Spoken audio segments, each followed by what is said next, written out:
Eu acabei de me deparar com uma palavra sobre a qual eu nunca parei para pensar de fato, mas que carrega um significado muito forte, que é a palavra humilhação. Você já se sentiu humilhado? Humilhada? Eu acho que a razão pela qual episódios de discriminação, de xenofobia me doem tanto é porque eu me sinto humilhado. Eu nunca relacionei a palavra humilhação com a discriminação, mas parando para pensar agora, tem tudo a ver. Tem um experimento que fizeram na Universidade de Stanford, acho, onde basicamente eles dividiram os estudantes em dois grupos. Um para ser o grupo dos prisioneiros e outro dos agentes penitenciários. E a ideia era que esses estudantes cumprissem esse papel atribuído a eles para simular uma situação de um sistema penal da maneira mais realista possível. Dentro, claro, desse contexto universitário, todos sabendo e consentindo que aquilo era um experimento. Só que eles realmente ficariam presos dentro de um contexto fechado e com câmeras, e os pesquisadores iam estar observando para entender como seria o decorrer daquela interação. O que mais me impressionou nesse experimento foi a atitude dos estudantes que estavam fazendo o papel de agentes penitenciários, porque eles assumiram uma postura extremamente autoritária, violenta e muitas vezes humilhavam descaradamente os estudantes cumprindo o papel de presos, mesmo sabendo que eles estavam sendo filmados. E esse experimento me faz pensar muito sobre a posição de autoridade e a necessidade de exercer essa autoridade através da humilhação. Os pesquisadores tiveram que parar o experimento no meio, porque estava se tornando muito violento, e depois do experimento realizado, tanto os estudantes fazendo o papel de agentes penitenciários quanto os estudantes fazendo o papel de presos tiveram sérios traumas, e muitos passaram anos fazendo um tratamento para poder elaborar as experiências vividas dentro daquele sistema prisional simulado. Essa necessidade de exercer o poder, a autoridade sobre o outro, através da humilhação, acontece em diversas esferas da sociedade, não só dentro do sistema prisional. Quantos casos de professores humilhando estudantes a gente já não ouviu? Policiais, chefes humilhando os empregados. Me parece quase uma necessidade de afirmar uma posição hierárquica, dizer eu tô no topo e vocês estão abaixo. Uma sacada muito importante na minha vida em relação a esses episódios de discriminação por ser descendente de japonês foi quando eu percebi que o que me irritava muito mais do que o ataque direto à minha ascendência, o que me irritava muito mais do que a discriminação em si, era o fato de eu não conseguir reagir. E que a raiva que eu sentia não era só uma raiva direcionada ao ofensor, mas uma raiva principalmente direcionada a mim mesmo, por me sentir fraco, incapaz, pela vergonha de não ter reagido. E depois de perceber isso, eu estabeleci como uma espécie de regra na minha vida não responder passivamente a esses episódios de discriminação. Então hoje eu sempre faço questão de demonstrar algum tipo de reação, de revolta, de embate. É importante para mim mostrar que o intolerável é intolerável de fato. Teve um episódio que aconteceu no Ano Novo, passagem de 2019 para 2020. Estava viajando em Ibitipoca e no dia do Ano Novo estava fazendo um pôr do sol maravilhoso. Em Ibitipoca tem uma praça central. Nessa praça, alguns palhaços estavam fazendo uma apresentação. Deviam ter umas 100, 150 pessoas assistindo. Eu sentei na grama, comecei a assistir também e estava até me divertindo. Aí um dos palhaços começou a fazer um número de fingir que ia jogar para cima pinos de malabarismo. E ele falou, quando eu fizer esse movimento de quase jogar para cima, quando eu ameaçar jogar os pinos para cima, eu quero que vocês digam E aí ele ameaçou a jogar os pinos pra cima e nesse momento eu tava tomando água. Aí o palhaço notou que eu não entrei na brincadeira dele e ao perceber que eu não tinha entrado na brincadeira, ele parou tudo, olhou pra mim e falou: "Ô japonês, você não fala a nossa língua?" E naquele momento eu me senti humilhado, não só pela discriminação em si, mas pelo caráter da discriminação. Desde pequeno eu escuto histórias dos meus avós falando de como foi difícil para os pais deles chegar num país completamente desconhecido em que eles não falavam a língua. O quão difícil era se comunicar e o quão solitário era viver uma vida em que eles tinham que trabalhar da hora em que eles acordavam até pouco antes de dormir, sem conseguir ter uma conversa com as pessoas do país que eles estavam habitando. Inclusive, um dos meus bisavós fez questão de que nenhum dos filhos e filhas aprendesse japonês para que a assimilação na cultura brasileira fosse mais fácil. Porque o que acontecia na época é que muitos japoneses viviam em colônias e mesmo que tivessem nascido no Brasil, falavam português com um sotaque japonês. E isso dificultava a inserção na sociedade de uma maneira mais fluida e menos discriminatória. Então esse bisavô, para fazer com que os filhos não sofressem tanto quanto ele, decidiu eliminar da vida deles não só o idioma, mas também as tradições culturais japonesas. Então quando alguém faz algum tipo de piada que diz respeito à linguagem, ao idioma, isso pesa pra mim. Primeiro, ele faz uma diferenciação entre eles e eu.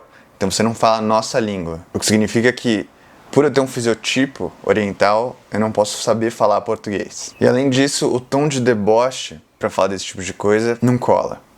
Sério, é algo que a gente já devia ter ultrapassado faz tempo. E naquele momento que ele fez essa piada, várias coisas me passaram pela cabeça. Uma delas foi a dúvida se eu devia reagir, se eu devia confrontar, ou se era melhor ficar quieto.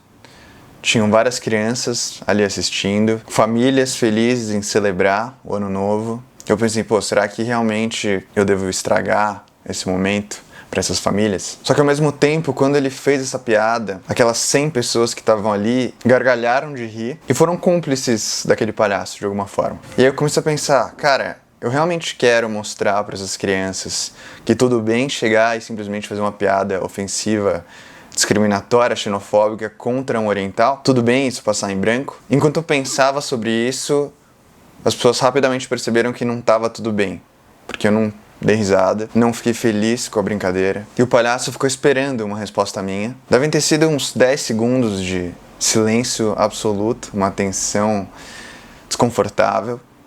E aí eu respondi, eu não vou aceitar uma piada xenofóbica. Como ele estava muito longe, eu tive que falar com um volume de voz alto para que ele realmente pudesse entender. Aí as pessoas ao redor ficaram em choque, porque não esperavam uma reação de confronto nesse contexto. Os 3 palhaços ficaram meio perplexos. O que fez a piada ficou completamente imóvel. E o outro palhaço, que estava lá no fundo, veio correndo para perto do que fez a piada e me disse, não é xenofobia, é só amor. Ele tentou encontrar a saída como ele pôde, tentou salvar o espetáculo e continuar o show, né? E aí eu simplesmente levantei e fui embora. Eu não me arrependo nem um pouco de ter reagido e acho que foi importante por 2 razões, principalmente. A primeira é porque sempre que isso acontece e eu não sou capaz de reagir, eu fico semanas me sentindo mal. Isso já aconteceu na infância, muitas vezes, já aconteceu na adolescência e já aconteceu quando eu estava na faculdade. A ferida que isso causa, pra mim, cada um tem uma maneira de responder a isso, mas a ferida que isso causa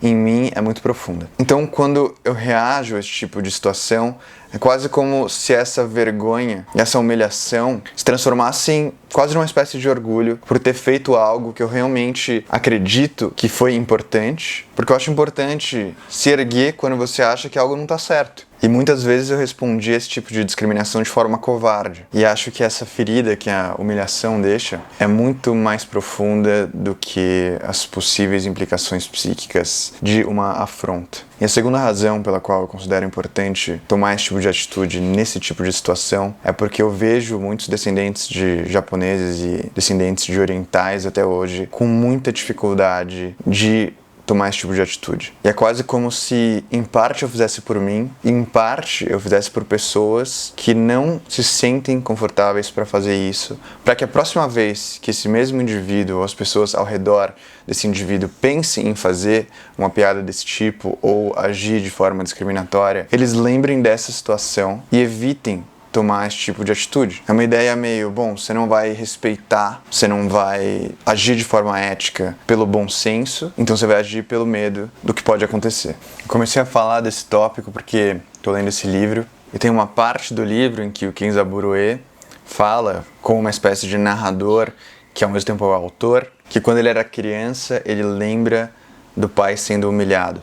Era a época da Segunda Guerra Mundial e o pai dele fez uma demonstração dentro da fábrica em que ele trabalhava, para o prefeito local junto com policiais que estavam ao redor do prefeito. E essa demonstração basicamente consistia nele realizar uma parte do trabalho dele. O problema é que ele tinha que manusear uma prensa criada para ser usada em dupla, cada um manuseando de um lado, sozinho. E o narrador fala que, ainda criança, ele vê, nesse episódio, o pai sendo tratado como um animal, ou de maneira ainda mais humilhante que alguém trataria um animal. Pela maneira como o oficial de polícia chama ele e fala para ele fazer as coisas que ele precisa para dar continuidade à demonstração. E ele fala que ele vê o pai passando atrás do oficial de polícia que humilhou ele, segurando o machado quase como se ele quisesse atacar o oficial. E ele acaba não atacando, mas é algo que fica evidente que poderia ter acontecido.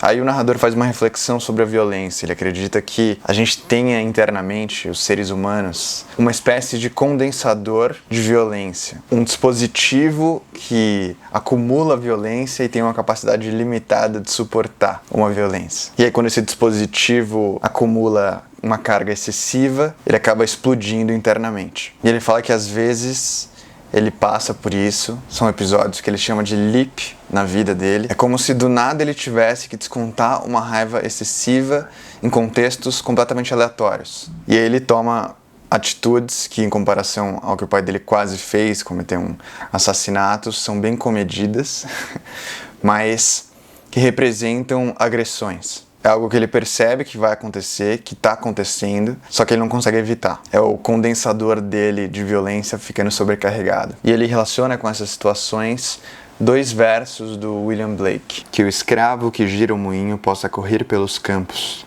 que contemple o céu e gargalhe aos ventos claros. Que a alma acorrentada, encerrada entre trevas e suspiros, e que jamais sorriu durante 30 exaustos anos, se erga e olha em volta. E o segundo verso. Suas cadeias se soltaram. As portas da cela estão abertas. E que sua mulher e filhos se libertem do açoite do opressor. Voltam-se a cada passo e acreditam estar sonhando. E cantam. O sol deixou suas trevas e encontrou uma nova manhã. Bom, então é isso. Espero que você tenha gostado desse vídeo. Se você quiser receber notificações quando meus vídeos forem lançados, você pode se inscrever nesse canal e vou deixar outros vídeos aqui do lado, caso você queira continuar assistindo vídeos meus. Um abraço e até a próxima.